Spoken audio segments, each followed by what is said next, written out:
Hamas military commander was killed in an airstrike yesterday. The BBC says it's in the process of agreeing an out-of-court settlement with the Conservative peer, Lord McAlpine, who's named on social media as the subject of a botched Newsnight investigation into childhood's Ofcom, also at Newsnight as well.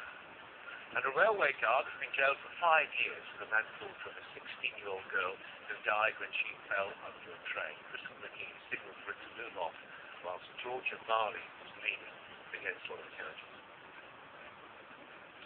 Sky News spoke to the Israeli ambassador to the UK, Daniel Taub, about the escalation of the conflict between Israel and Hamas. We're not preparing for war. We're doing whatever it takes to make sure that the citizens in the south of Israel finally get some peace and quiet. You know, the fact is, you'll remember that we pulled out of every inch of Gaza 7 years ago, removed every Israeli, left our greenhouses in the hope that they would be taken by the Palestinians to set up peaceful neighborly relations. Instead, we had a Hamas takeover and increasingly missiles and rockets fired on southern Israel. Just in the last week, we've had 120 rockets and missiles fired on villages in southern Israel. Over 1 million people have to spend their time within seconds of bomb shelters. Kids can't go to school. What's the ridiculous thing to end that intolerable situation? Well, Sameh Habeeb is founder of the Palestine Telegraph newspaper, joins us now some more than 7 years. I know you covered the conflict as was in 2009. The number of missiles flying in those late 2009, the number of rockets flying then was greater, if anything. But this also has the potential to escalate right now, doesn't it? Not least because of how the picture in the neighbourhood has changed. And I mentioned that in the context of introducing a comment from the Egyptian president, Mohamed Morsi, who says that Israelis must realise that, quote, this aggression is unacceptable and only leads to instability in the region. That's just dropped in the Reuters news agency. So the regional picture is different. Does that make it more dangerous? Well, it is indeed, really. You know, in the last 2009 war, the Egyptian regime was complicit and given the green light to Israel at that time. But the context and the setting and the scene this time is different. The mainstream in Egypt is boiling, and now there are calls from the biggest party, the Muslim Brotherhood in Egypt, for the Friday of anger against the Israeli aggression in Gaza. And I guess it's very different, and Israel is a bit cautious towards what they're doing. The Egyptians have moved their ambassador yesterday, and I guess things are going to be escalated. And I'm afraid that many people would fall down within this conflict. It's interesting in the context of when resistance movements have to govern countries, but obviously to a degree we're seeing that in Egypt with the Muslim Brotherhood. But Hamas, I mean, literally means, you know, Islamic resistance.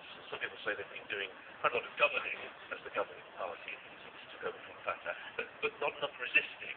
And you wonder whether they're under pressure to give the Israelis, if they can, a bloody nose. Well, the thing is, we are occupied people, and by international law, people who are occupied have the right to resist. And the British people, I guess, they have undergone this in the Second World War, when the Germans were bombarding London and other places. And Palestinians are under occupation; they have the right to do this.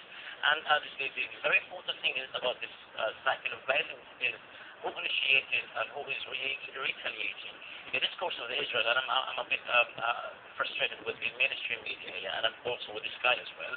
The discourse here is that Israel is retaliating and Palestinians are initiating. But no, Israel is initiating the violence, and Palestinians, the occupied people, are retaliating.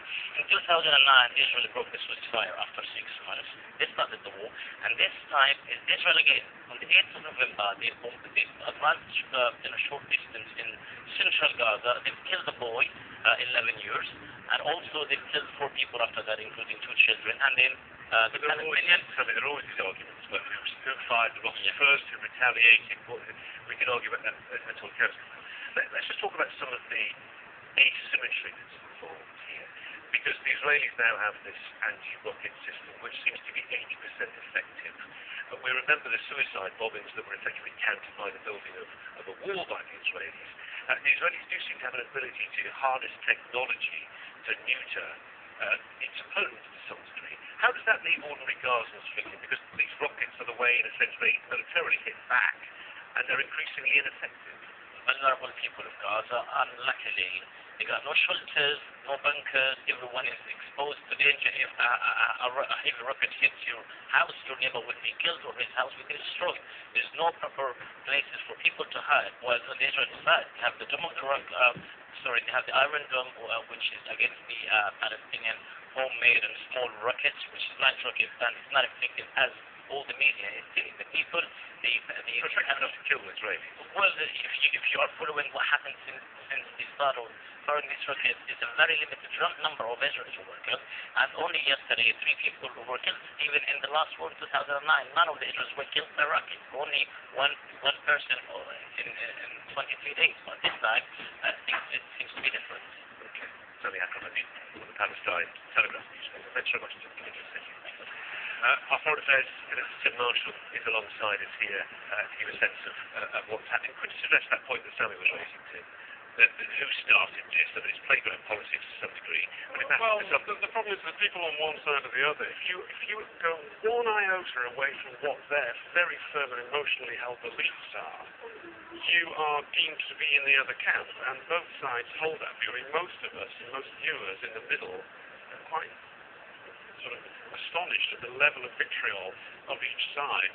But they live in their worlds where this is so important, such a big part of their life, they feel so passionate about it. Which one of the reasons why this part of the world feels so claustrophobic. And when you differ one iota, or put the other side's view, you are immediately placed in their camp. And I mean, Sameh would be fascinated. I'm quite happy to, once we come off air, to see our inbox.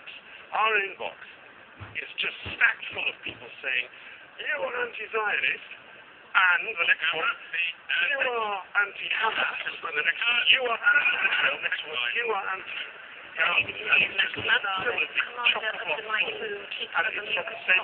Which I will take to the